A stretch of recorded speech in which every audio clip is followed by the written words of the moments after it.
Hello, everyone, and welcome to a Friday edition of The Squeeze. I am Tyler Connie. I feel like I say this every week. It's Friday already? How did that happen? Where did the week go? But here we are. We are here with a Friday. We're on the cusp of another great weekend of sports. The start of MLS, the start of TFC. There's a UFC pay-per-view. There's some OCAA, Canadian college basketball going on. We've got, NCAA. We've got a little bit of everything. So we had a good night last night. We went 2-1. Which was nice. The Toronto Raptors, remember we paid, I said in yesterday's video, I think it's going to be a 5-point game. I didn't like 5.5. I didn't like 6. We paid the juice to get it down to 4.5. They won by 5. Thank you, Gary Trent, for hitting a 3-pointer at the end there to make it a 5-point game. So the Raptors cover. Cleveland Cavaliers did not. They lost by 6 to the Denver Nuggets, so we lost that bet. We had Cleveland -2. And then we hit the Vegas Golden Knights. They won in overtime 4-3 against Calgary. When I went to bed, they were losing 2-0, and I was going to be pissed because we paid the juice of -140, which, I mentioned in the video, I don't love getting up to the 140s, 150s, but I was confident. They did come through that cash, so officially up 0.9 units here on the Squeeze. And if you follow me on Twitter, we also had a couple nice parlays. We had Dennis Schroeder over 10.5 points and assists, and Horton Tucker under 26.5 points, rebounds, and assists. That hit for a plus 236 parlay. We also had the Orlando Magic and the Toronto Raptors on a moneyline parlay. That hit as well. So a good night overall. As we head into this Friday, we've got an NBA bet, and we've got 2 hockey bets. You can follow me on Twitter at Tyler Conium for more picks and props throughout the day. And the Instagram and the TikTok above I post just the picks portion. So if you want just a quick 30 seconds, what am I picking? Instagram and TikTok is your destination. No coincidence that I'm wearing the Dominique jersey today. It's not just because it was NBA All-Star Weekend, but it's because we're heading to Atlanta, and I am taking the Atlanta Hawks by -1.5, so win by a bucket, for plus 100 at BetMGM.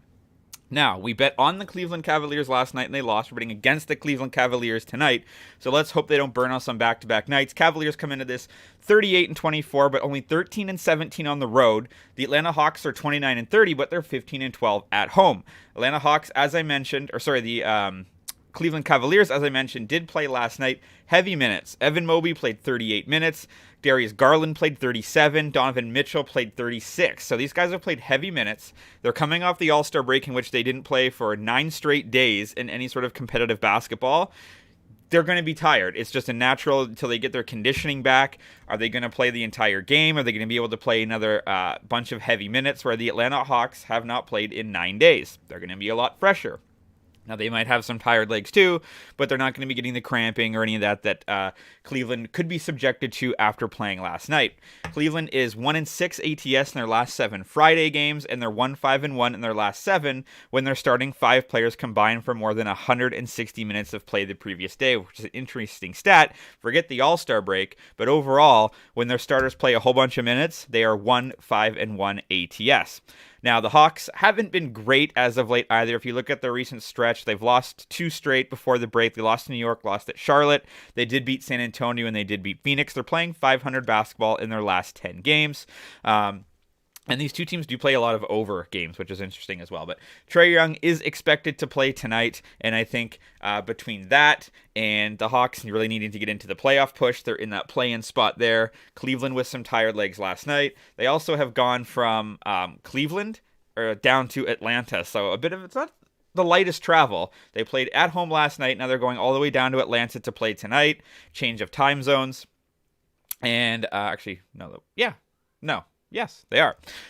So it'll be interesting to see if the Cleveland Cavaliers can bounce back. I don't think they do. Give me the Atlanta Hawks by a bucket for plus 100 at BetMGM. Now, switching to the NHL, we're going to employ another back-to-back strategy that we just did with Cleveland. We're heading to Florida. We've got the 29-25-5 Florida Panthers taking on the 29-23-3 Buffalo Sabres. Sabres are pretty good on the road. They're 18-8-1. Florida's pretty good at home. They're 16-8-1. But I like the fact that, again, Buffalo has just played last night. It was a 6-5 win at Tampa Bay. That game went all the way to overtime, so we could be looking at, again, some more tired legs. The Florida Panthers have played well against Buffalo as of late. The favorite is 6-0 in the last 6 meetings, which is Florida. Sabres are 3-13 the last 16 times they've played in Florida against the Panthers. And the Sabres in the last 33 meetings dating back are 8-25, right? Buffalo is, like I said, they have played well of late. They've won 3 of 4, but they're coming off an overtime win against Tampa Bay. Florida's beat Anaheim. That was 4 days ago, so they've had quite a bit of rest. They did lose to Nashville before that, but they've beat Washington.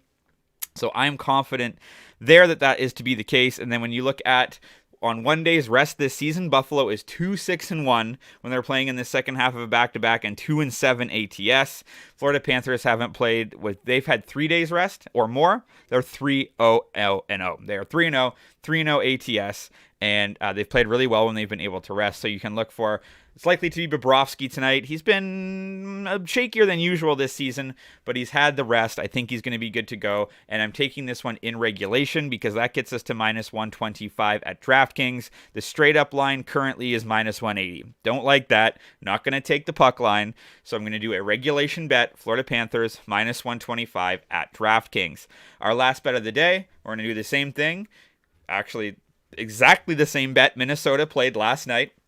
It was a 2-0 win against Columbus. They are now in Toronto. Second half of a back-to-back. Leafs did not play last night, and I like the regulation bet as well. Right now, Toronto, it's very similar. They're -182 on the money line.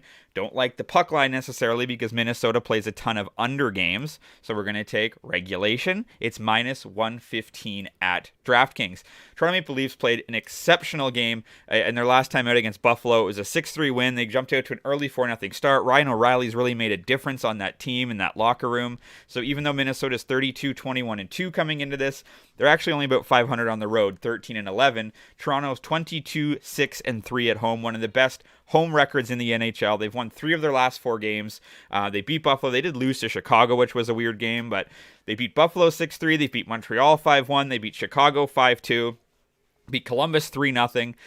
Beat Washington 5-1. They are beating up on teams. So Toronto is... the Wild are 1-4 at the last 5 meetings in Toronto, and the favorite is 17-5 in the last 22 outings. And when you look at what has Minnesota done when they've played on 1 day's rest, where is this? Here we go.